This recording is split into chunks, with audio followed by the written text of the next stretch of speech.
I didn't want to come. I'll tell you what, I have everything to lose and nothing to gain from this, all right? Everything to lose, nothing to gain. And I'm already losing. Okay?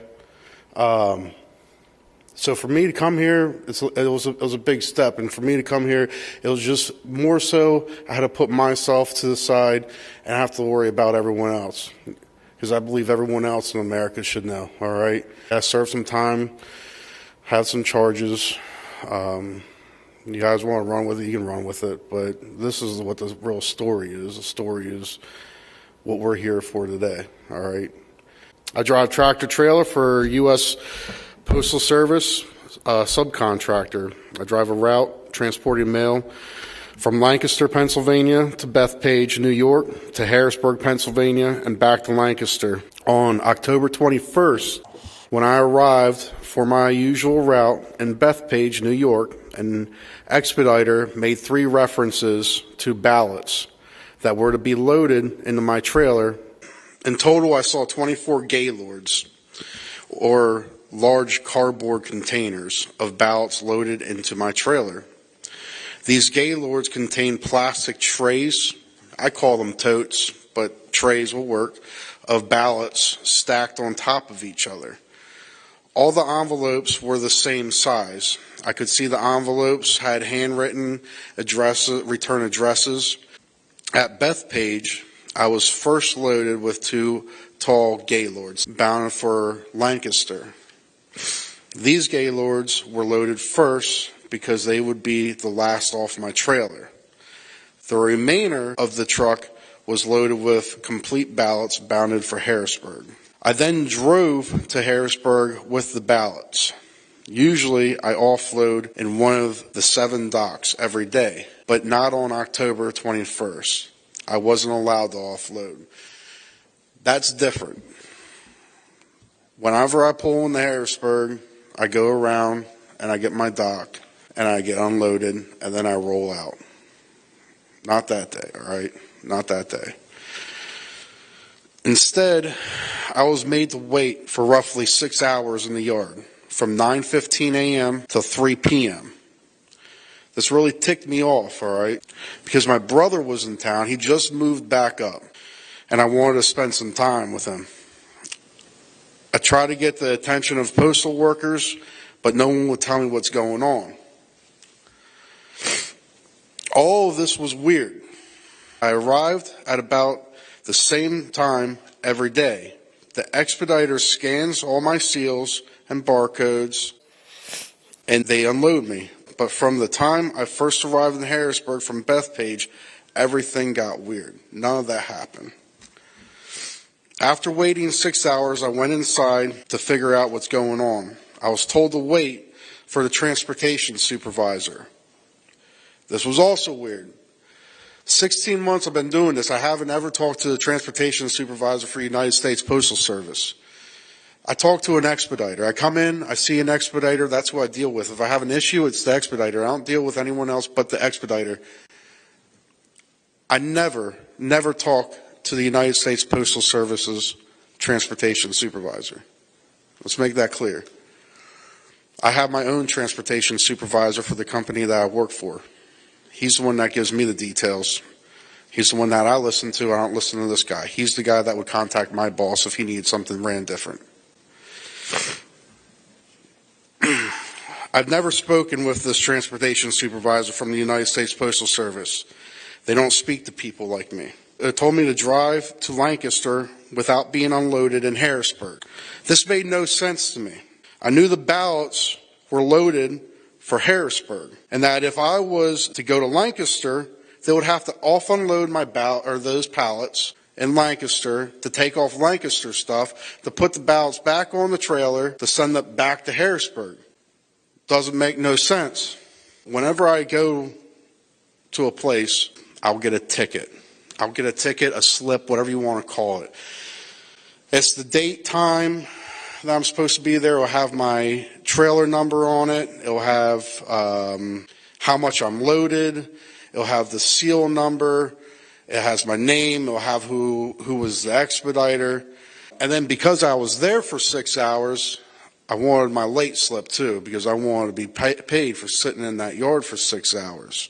Also, I wanted it because if they're telling me to take this load to Lancaster, I don't want to pull up the Lancaster of Harrisburg crap and be like, yeah, they just told me to come here and not have no ticket, because they don't look like I just came straight here, you know.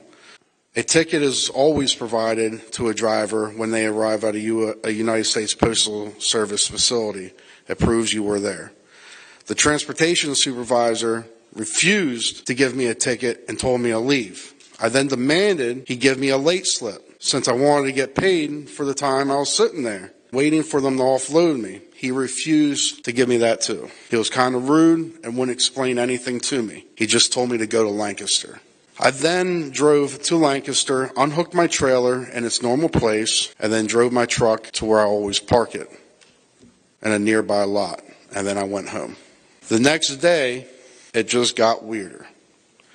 As I arrived at Lancaster's United States Postal Service with my tractor, I went to hook up to my trailer, and my trailer was gone.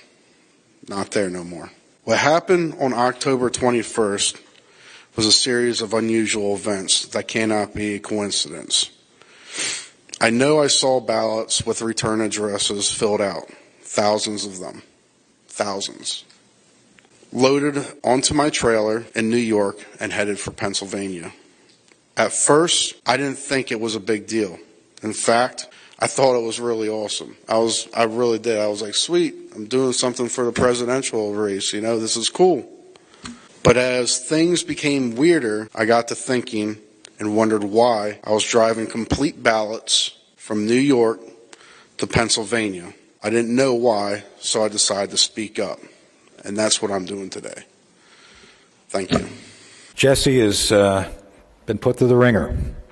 We have been intaking a lot of whistleblowers. They are brave people who seek nothing but to provide you the truth, and that's what we're all seeking here. So I'm going to outline some of the issues which makes Jesse's story so peculiar and so troubling regarding what we now know to be fact.